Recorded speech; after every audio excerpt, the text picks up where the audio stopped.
Assalamualaikum warahmatullahi wabarakatuh.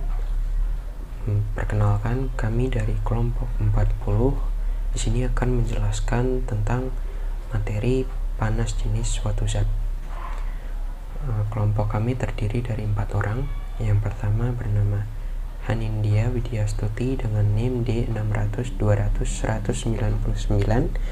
Kedua ada Muhammad Sidki Ali dengan NIM D600-200. Dan yang ketiga ada Muhammad Rizky Surya dengan NIM D600-200-201. Dan yang terakhir adalah Iqbal Dwi Ardiansyah dengan NIM D600-200-202. Pertama, panas jenis suatu zat adalah bilangan yang menunjukkan berapa kalori yang diperlukan untuk memanaskan satu satuan massa dari zat dengan kenaikan temperatur sebesar 1 derajat Celcius. Yang kedua, untuk memanaskan massa dalam satuan gram dengan kenaikan temperatur sebesar delta T, diperlukan kalor sebesar dengan rumus Q sama dengan mc kali delta T, dengan Q sama dengan kalori, M sama dengan massa dengan satuannya gram, C sama dengan kalor dengan satuannya kalori per gram derajat Celcius. Delta T adalah perubahan suhu dalam Celcius. Panas jenis suatu zat tidak tetap, tergantung pada temperatur. Panas jenis biasanya disebutkan untuk interval temperatur tertentu. Dalam hal ini, panas jenis adalah panas jenis rata-rata untuk interval temperatur tersebut. Yang kedua, kalor merupakan suatu bentuk energi yang berpindah dari benda bersuhu tinggi ke benda bersuhu rendah. Benda yang melepas kalor, suhunya akan turun atau wujudnya akan berubah. Benda yang menyerap kalor, suhunya akan naik atau wujudnya juga akan berubah. Nah, ketiga ada asas Black. Di sini asas Black adalah bila dua benda atau lebih mempunyai suhu yang berbeda-beda dan saling bersinggungan, maka akhirnya kedua benda tersebut akan berada dalam kesetimbangan, yaitu mempunyai suhu yang sama. 3. Kalorimeter adalah suatu alat yang digunakan untuk mengukur kalor. Kalorimeter yang menggunakan teknik pencampuran dua zat di dalam suatu wadah umumnya digunakan untuk menentukan kalor jenis suatu zat. Beberapa jenis kalorimeter yang sering dipakai antara lain kalorimeter aluminium, kalorimeter elektrik, kalorimeter gas, dan kalorimeter bom. Yang akan kita gunakan dalam percobaan ini adalah kalorimeter aluminium. Untuk menentukan panas zat dapat dilakukan dengan menggunakan kalorimeter. Jika tidak ada pertukaran antara kalorimeter dengan sekelilingnya, di mana hal ini dapat diusahakan dengan membuat selisih antara temperatur mula-mula dengan temperatur kamar sama dengan selisih antara temperatur akhir dengan temperatur kamar, maka berlaku persamaan seperti di bawah ini, di mana MB sama dengan massa benda padat, MK sama dengan massa kalorimeter, MP sama dengan massa pengaduk, MA sama dengan massa air, TB sama dengan temperatur benda padat mula-mula, T1 sama dengan temperatur air mula-mula, T2 sama dengan temperatur air akhir, CB sama dengan panas jenis benda padat, CK sama dengan panas jenis kalorimeter, dan CP sama dengan panas jenis pengaduk.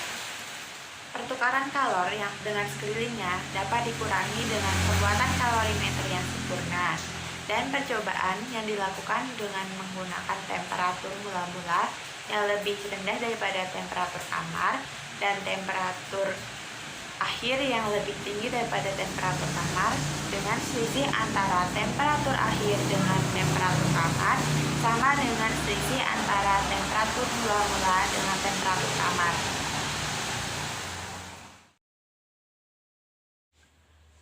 Selanjutnya saya akan membahas mengenai karakter dan sifat logam. Antara lain, logam yang saya akan bahas dalam sesi praktikum kali ini adalah pertama, yakni besi atau Fe, yang kedua adalah kuningan atau CuZn, dan yang ketiga adalah aluminium atau Al. Besi sendiri atau Fe adalah sebuah logam putih silver yang mengkilap. Ia mempunyai sifat yang elastis dan lunak. Maksud dari elastis sendiri adalah dia mampu ditarik namun tidak putus. Dan maksud dari lunak sendiri adalah dia dapat ditempa dalam berbagai bentuk. Besi mempunyai kekuatan yang sangat tinggi. Besi dapat ditarik tanpa membuatnya putus. Besi sangat mudah untuk digunakan dalam berbagai aplikasi. Ia bisa dibengkokkan, digulung, dipotong, dibentuk, maupun dipadukan dengan logam lain. Selain itu, ia merupakan konduktor yang baik sebagai penghantar panas dan penghantar listrik. Besi murni memiliki titik lebur sekitar 1536 derajat Celcius sampai 1538 derajat Celcius atau sekitar 2797 Fahrenheit. Dan titik didihnya yakni sekitar 2862 derajat Celcius atau yakni 5400 Fahrenheit. Besi punya densitas 7,78 gram per cm kubik. Kemudian besi memiliki nilai oksidasi 2,3 dan merupakan golongan 8 atau golongan transisi. Kemudian daripada itu, selanjutnya saya akan membahas sifat dari kuningan atau CuZn. Kuningan sendiri adalah logam yang merupakan campuran dari dua unsur, yakni unsur tembaga dan unsur seng. Maka unsur tembaga atau Cu dan unsur seng sendiri merupakan gabungan dari kuningan. Warna kuningan sangat bervariasi dari coklat kemerahan hingga ke cahaya kuning keperakan, tergantung jumlah kadar sengnya. Seng tersebut mempengaruhi warna dari kuningan. Lanjut, kita bahas dari aluminium atau Al. Aluminium adalah unsur golongan 3A dari tabel unsur periodik. Jika masih ingat sifat periodikan, maka akan membahas sifat yang lebih spesifik, logam yang sangat ringan. Di alam, aluminium tidak atau sangat jarang ditemukan dalam keadaan bebas. Ia banyak ditemukan dalam bentuk bijinya. Jika dilihat dari sifat fisik aluminium, logam ini merupakan logam yang punya warna putih agak kebiru-biruan, mengkilat, dapat ditempa, mudah dibengkokkan, merupakan konduktor panas dan listrik yang baik. Seperti halnya besi, tapi ini perbedaannya di densitas. Mempunyai densitas cukup rendah, 2,7 gram per cm kubik. Jika digosok menghasilkan permukaan yang mengkilap serta punya titik leleh 658 derajat Celcius. Aluminium punya sifat yang khusus. Ia punya densitas yang rendah, hanya sepertiga dari kepadatan atau densitas dari logam baja. Densitas logam ini hanya 2,7 gram per cm kubik, atau kalau dikonversikan ke kilogram per meter kubik menjadi 2700 kg meter kubik. Kepadatan yang relatif kecil membuat ringan, tapi sama sekali tidak mengurangi kekuatannya. Sudah. Ya, di sini saya ingin menyampaikan materi tentang macam-macam perpindahan kalor. 1. Konduksi. Konduksi adalah perpindahan panas melalui zat padat yang tidak ikut mengalami perpindahan. Artinya, perpindahan kalor pada suatu zat tersebut tidak disertai dengan perpindahan partikel-partikelnya. Contoh, benda yang terbuat dari logam akan terasa hangat atau panas jika ujung benda dipanaskan, misal ketika memegang kembang api yang sedang dibakar. 2. Atau B. Knalpot motor menjadi panas saat mesin dihidupkan. C. Tutup panci menjadi panas saat dipakai untuk menutup rebusan air. D. Mentega yang dipanaskan di wajan menjadi meleleh karena panas. 2. Konveksi. Konveksi adalah perpindahan panas melalui aliran zat yang perantaranya ikut berpindah.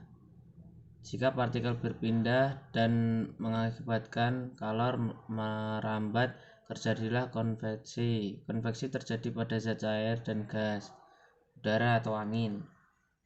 Contoh: 1. Gerakan naik dan turun air ketika dipanaskan. Gerakan naik dan turun kacang hijau, kedelai, dan lainnya ketika dipanaskan. Terjadinya angin barat dan angin darat dan angin laut. Gerakan balon udara. Terus asap cerobong pabrik yang membumbung tinggi. 3. Radiasi. Perpindahan kalor tanpa zat perantara merupakan radiasi. Radiasi adalah perpindahan panas tanpa zat perantara. Radiasi biasanya disertai cahaya. Contoh radiasi panas matahari sampai ke bumi waktu melalui ruang hampa. Tubuh terasa hangat ketika berada di dekat sumber api. Meneteskan telur unggas dan dengan lampu. Pakaian menjadi kering ketika dijemur di terik matahari.